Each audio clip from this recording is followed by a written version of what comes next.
Hey, what's up guys? This video is about factoring difference of two squares, and it is a short version, so you guys will see just a couple of or maybe 3 examples on how to factor difference of two squares. If you guys like to see the full version of the video, make sure you guys check my playlist on my YouTube channel and look for section 8.8, difference of two squares.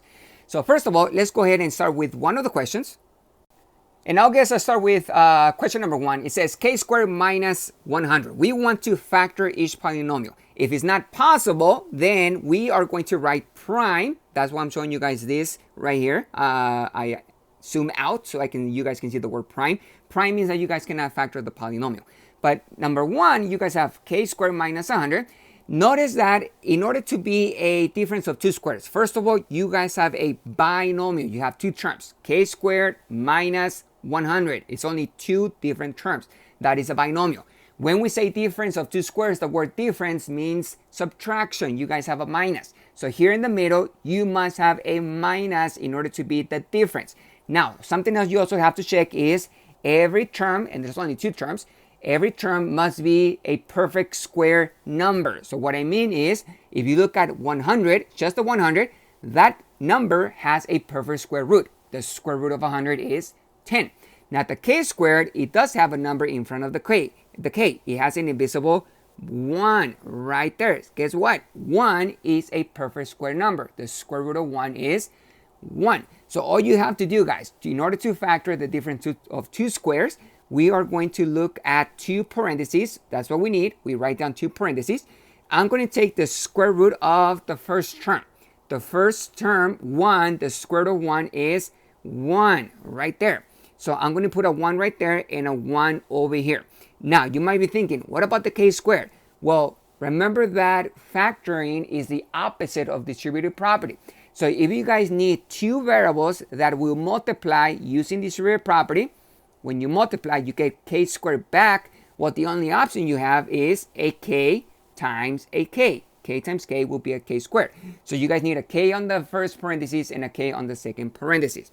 When you guys have difference of two squares, you are going to write down two different signs inside the parentheses. One is going to be a minus and the next one is going to be a plus. Because, guys, think about it. When you multiply different signs, a negative times a positive will be a negative. And this is using distributive property. Remember, factoring is the opposite of distributive property. So when you multiply negative times a positive, that's going to be a negative. So we need different signs, a minus and a plus. Now the next one, the 100, you guys have the square root of 100. Guess what? The square root of 100 is a perfect squared. I already said that. Is 10. So the square root of 100 is 10. That's your answer. You guys will have a k minus 10. I don't need that 1 next to the k. So let me just rewrite this, make it look nice. K minus 10 times k plus 10. And my answer are those two binomials here. You don't have to multiply again because we're not multiplying polynomials. We are factoring, which is the opposite. Now, if you guys want to check, you guys can kind of use distributive property and you can do this mentally. K times k, that's going to be your k squared. You have to get that binomial back. Negative 10 times positive 10, that's negative 100. There you go. Now, you might say, well, that's not the whole distributive property. Well, guess what, guys? If you actually use the whole distributive property, let me show you guys what happened. If you multiply the negative 10 times a k, that's a negative 10k. And if you multiply a positive k times a positive 10, that's a positive 10k. When you guys simplify, you combine like terms, they cancel. So negative 10k plus 10k will be 0. That's why you don't have a regular k in the middle, because they do cancel. Let's look at number 4. Number 4, well, guys, look at the numbers. 4 is a perfect square number. The square root of 4 is 2. 25 is a perfect square number. The square root of 25 is 5. But guess what? You have a plus in the middle. So this is not difference of two squares. So that method that I'm using doesn't work when you guys have the sum. It actually, you cannot simplify. You guys cannot factor the polynomial. So this polynomial, since it has a plus in the middle, even though you guys have perfect square numbers, it's a sum, not difference. You guys have a plus in the middle.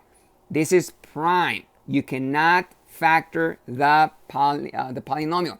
And I'm not saying you cannot factor, because even if you guys want to take out GCF, greatest common factor, well, the 4 and the 25, they don't have a common factor. They do not have a number that goes into 4 and 25 at the same time. So that's why it's prime. So we're done with number 4. Now let's look at another one. Now this one is a little bit opposite. The order is opposite from what we saw in number 1, but it works the same way, guys. Okay, you guys have 81 minus r squared. Well, 81 is a perfect square number. Minus r actually has an invisible 1. Let me just change that to red. Invisible 1 right here. So we do have another perfect square binomial, or you can say the difference of two squares. They do have perfect square numbers. So you guys start, when you factor perfect square or difference of two squares, we need two parentheses like this. Before I forget, I'm going to put my two signs. I need a minus and a plus, because I know that I need different signs on this one. I'm going to take the square root of 81. Notice 81 is at the beginning of the binomial. So you guys are going to put the number 9, that is the square root of 81, 9, at the beginning of the parentheses. There's the 9, here's the 9. Now over here, you guys have the square root of 1. Don't worry about the minus, because we already have the minus and the plus here. So you just look at the number 1. The square root of 1 is 1. So I'm going to put a 1 right here and a 1 over here. Now, what variables do we need to multiply in order to get that r squared back? Well, we need an r and an r. Now, the order is very important, guys, especially when you guys have a minus in the middle. So don't try to switch the r and the 9. That's your answer. Your answer will be 9 minus r times 9 plus r. So you guys have the two binomials that if you multiply using distributive property, you can get that binomial back. All right, so number 3 is a little bit tricky. I'm going to show you guys this one here. If you guys notice, that 16 and the 36, they are perfect square numbers. Square root of 16 is 4. Square root of 36 is 9, right? But guess what? You guys can actually factor out a GCF. And if you guys factor out a GCF and you still have the difference of two squares, you have to factor that binomial. So what do I mean? Well, first of all, I'm going to put one parenthesis, just one parenthesis for now, okay? I know that 4 goes into 16 and 36, so I can factor out a 4, GCF. So when I divide 16 and the number I took out, 16 divided by 4, that's going to be 4p squared. And I cannot take out a p because 36 doesn't have a p. So you have 4p squared. I'm going to have the minus here. And 36 divided by 4, I factor out the 4 here. That's going to be 9 over here. So guess what? We did factor out the 4. But the binomial, we have a minus, so that is the difference. And you guys have 4 and 9. Those are perfect square numbers. So you guys can factor those out. You guys can factor the binomial, difference of two squares. So how do we do this? Well, you guys keep the 4 outside the parentheses. That's the one we took out. I'm going to write down my two parentheses, and I'm going to have a minus and a plus. So now let's go ahead and use the square roots. We have perfect square numbers, so we have the square roots. Square root of 4 is 2, and I need a p here, 2, and I need a p over here. The square root of 9 is 3, and I put a 3 over here.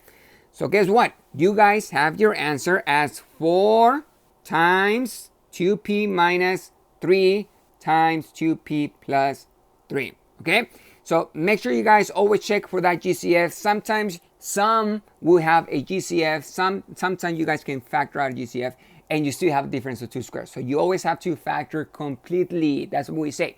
You need to check if you guys have a GCF.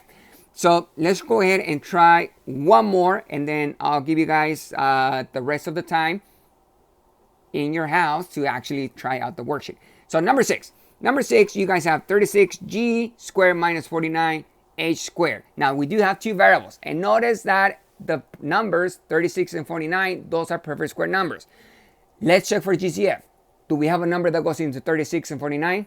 No. You guys say no. You are correct. They don't have a common factor. 7 goes into 49, but 7 doesn't go into 36. 6 goes into 36, but 6 doesn't go into 49. So what I need is, I just need my two parentheses like this, I'm going to take the signs, a minus and a plus, because those are difference of two squares. We need a minus and a plus, different signs. And I'm going to use the square root. Square root of 36 is 6, and I need a g right here. 6, and I need a g over here. Then I take the square root of 49. That's a 7. But guess what? We have an h squared. So when I factor that out, I need an h right here. And I put the 7 again and another h over here. Why do we need that h at the end? Because when you multiply the negative 7h times the positive 7h, 7 times 7, negative 7 times positive 7, that's negative 49. H times h is h squared. So you guys get this back. Remember, keep in mind, you guys can multiply to check. You don't have to, but the idea is if you use distributive property and you multiply these two binomials, you will get this binomial back. Okay, you have to get the same numbers, same variables, and so forth. So you guys need the h at the end. So we need, so we can get the h squared at the end. This one, 6g times 6g, well, that'll be your 36g squared. And you guys can check the middle. I'll do that for you guys. But if you guys use the whole distributive property, if you multiply negative 7h times 6g, that's going to be 42, negative 42 gh. Alphabetical order, g is before the h. Then if you guys multiply 6g times 7h, that's going to be positive 42gh. When you guys combine like terms, if you guys try these two right here, well, they will cancel. So you don't have anything in the middle. It's going to be 0. So that's why we don't have a g in the middle, because they do cancel. All right, guys, if you guys like my videos, make sure you guys hit that like button. You guys can also subscribe to my YouTube channel so you guys know when I have new videos. Make sure you guys turn on your notifications. I wish you guys the best. I hope you guys are well. Make sure you guys practice, and I'll see you guys later.